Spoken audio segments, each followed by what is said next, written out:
next one would be Give Up to Failure. Yeah. So this is Burden, the debut album from Give Up to Failure.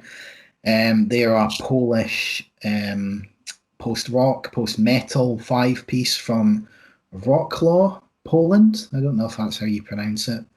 And it's 8 tracks and roughly 47 minutes long. So the band themselves, if you go on like their Facebook page or whatever, they describe themselves as gloomy heaviness and alluring darkness, which I think is really quite accurate for what could be heard on this album. It's quite industrial, it's quite gothic, it's doom-laden, and at times, it's creepy, and at times it's quite evil sounding.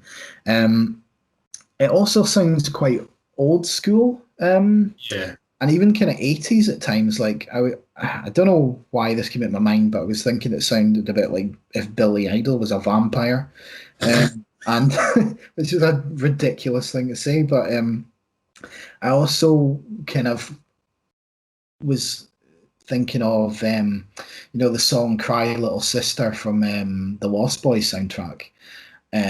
Yeah. It's by a guy called Gerard McMahon. You would know it if you heard it, I think. Yeah.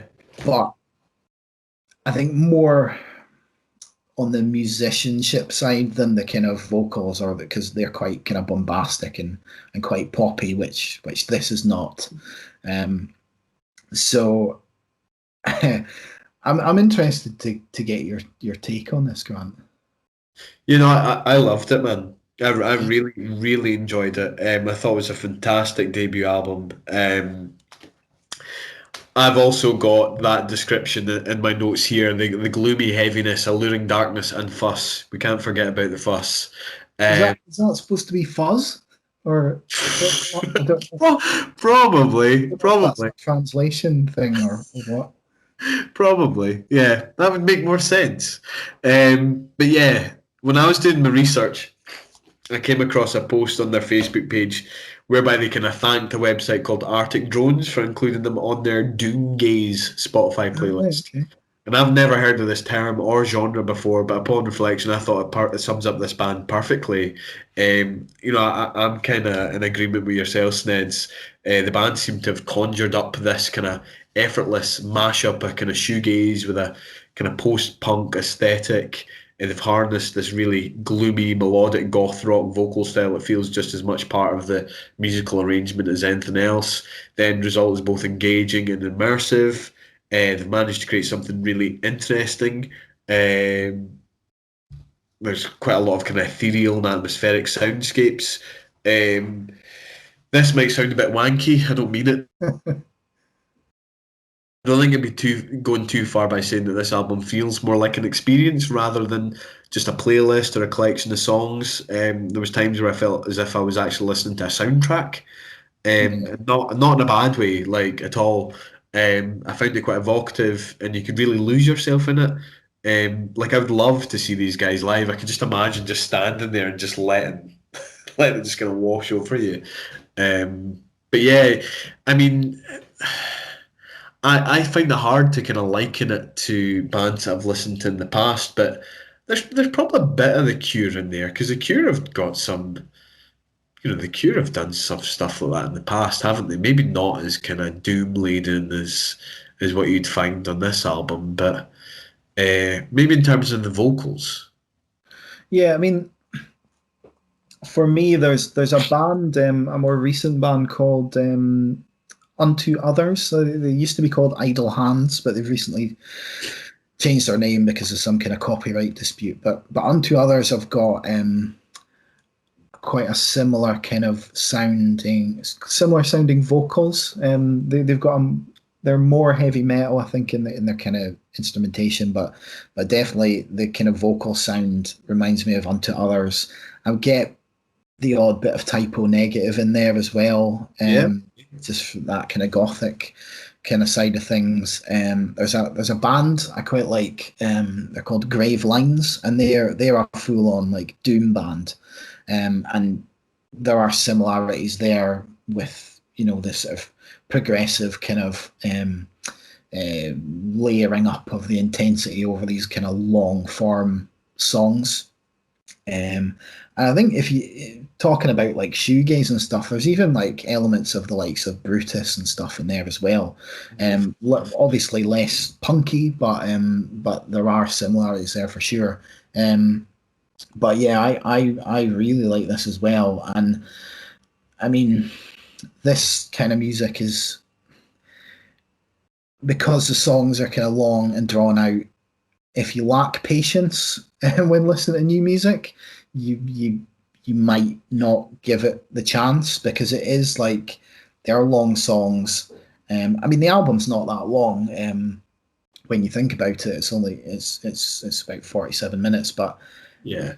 it is like, on the songs things happen slowly, and it's more about the mood and the tone and kind of the layers and that kind of stuff. So if you don't have any patience, you might not kind of give this the chance it deserves. Somebody knocking at your door. Listen, it'll be Pauline. She's just come into the house. I think, well, I'm assuming it's Pauline. Right, She's that's chatting Pauline, about. probably, yeah. What's I talking about? Yeah, so I mean, I suppose you're right. I mean, I can't imagine. I can't imagine picking any one of these songs out to listen to. Do you know what I no, mean? no. Like, It, and that, I mean, I suppose that's kind of, that goes back to what I was saying about the album being an experience. I mean, I think this is something you'd sit down and listen to in its entirety. I think that's the best way to listen to this, because it is Yeah. like it is one kind of, I mean, there are distinct songs, but like you say, you wouldn't necessarily pick any one of those out and go and listen to it individually. Although, I mean, you could, and you would get something out of it. But like you said, it's a far more engaging listen as an entire piece of music, I suppose. Yeah. What have you given it? I've given it a 9. Yeah, man. Yeah. Um, because when you listen, from just kind of from this second I put this on, I was just like sucked right into it. Totally. It's then there's so much cool shit on it. Just like the guitars are awesome.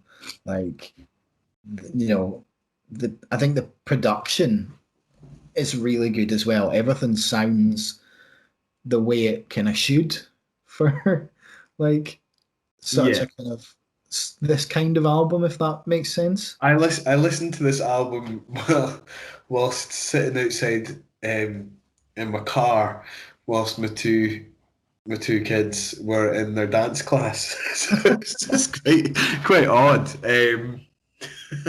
But it was fantastic, man. And like you said, it just immediately sucks you in. The first song is a slow burn, but It's a really slow burn, but it's really rewarding. Like, oh, absolutely. Yeah, definitely. That's exactly why I gave it as well, man. 9 out of 10. yeah, cool. I mean, yeah, I was really surprised, surprised at how good this was. And they've got they don't have a lot of listens on Spotify either, which is a shame, because it's a band that I think people should definitely be listening to, especially when they're creating music of this standard on their debut album. Yeah. Cool. No, I'm really glad you liked that. Um, so that was Burden debut album from Give Up to Failure.